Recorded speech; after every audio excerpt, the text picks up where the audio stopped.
Nangangayayat at hirap maglakad ang isang sanggol mula Palawan dahil meron umano siyang hernia o luslos. Para bigyan ng mukha ang balita, Mobile Journal Yeda Pascual.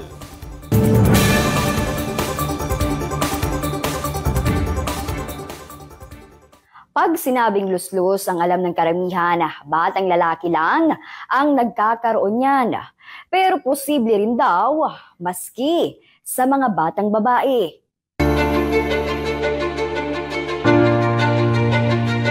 Isang taon at 6 na buwang gulang pa lang si Baby Shira.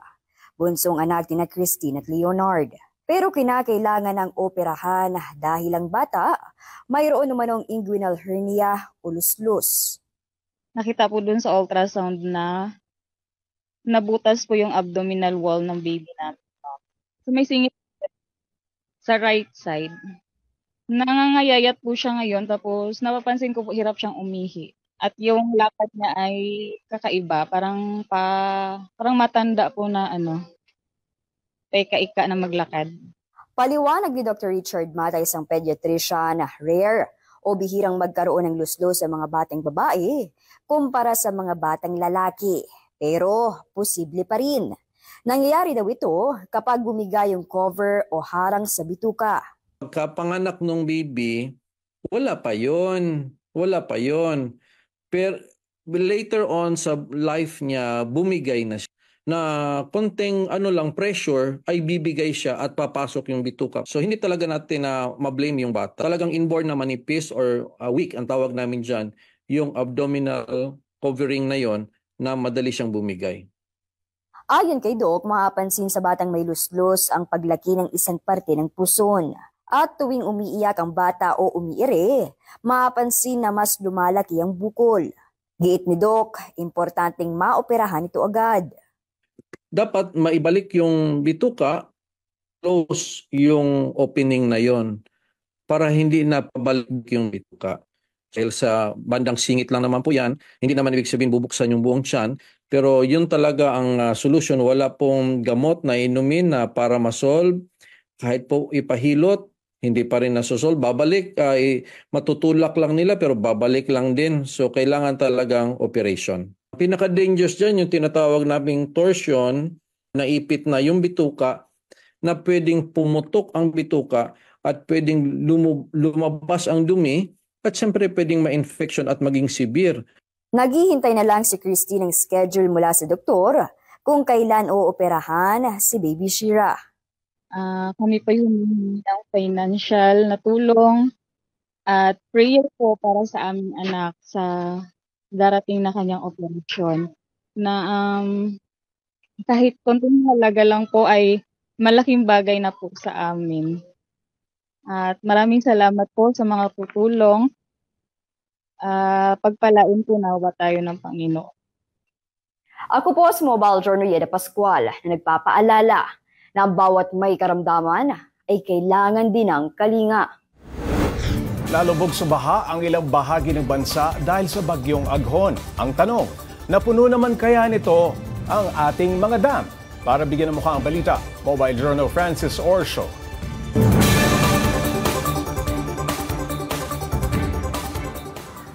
Ilang araw nagpaulan ang bagyong Aghon, ang kauna-unahang bagyong tumama sa bansa ngayong taon. Pero ang perwisyong baha na dulot sa iba, nakatulong naman sa supply ng tubig.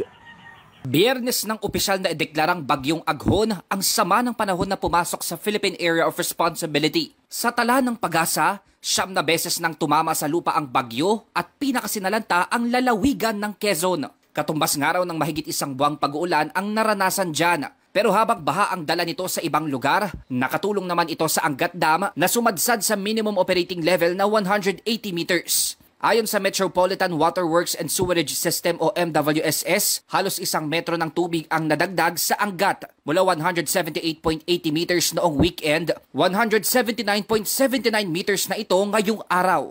Maganda yung epekto ng masamang panahon itong weekend sa atin, kaya napataas ng around 92 cm yung ating elevation. That's equivalent to 3 days na supply ng tubig for the Metro Manila. Iyon nga lang, aminado ang MWSS na hindi pa yan sapat. Nananatiling nasa 49 cms o cubic meter per second kasi ang alokasyon ng National Water Resources Board o NWRB sa MWSS. 52 CMS ang regular na alokasyon para sa pagpapanatili ng uninterrupted domestic water supply. Sa ngayon, tinitingnan pa kung babawasan pa ba o madadagdagan na ang alokasyon pagdating ng Hunyo. At nakadepende yan sa dami ng ulan na ating mararanasan.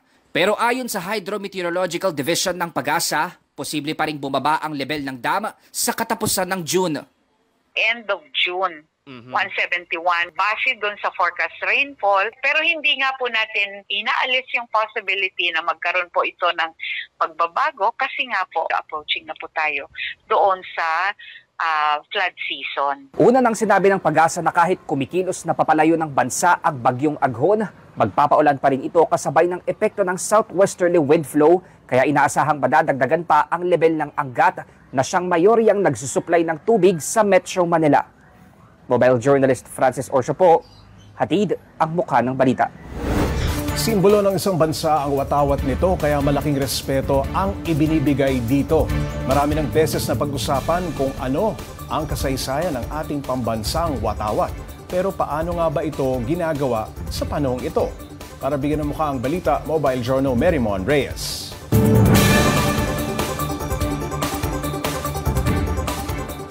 Tuwing Independence Day, isa sa mga sagisag na tinatanghal natin ay ang watawat ng Pilipinas. Pero ano nga ba ang kwento sa likod nito?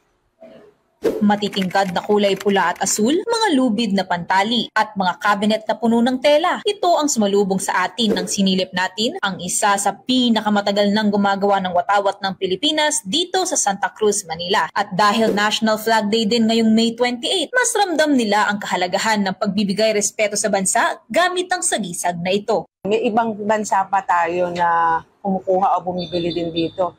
Mula Luzon hanggang Mindanao po, meron kaming sinusuplayan dyan. Meron po tayong mga Navy, Coast Guard, PNP po, estudyante, teacher. Sa World Health, dito rin po sila, ang World Health.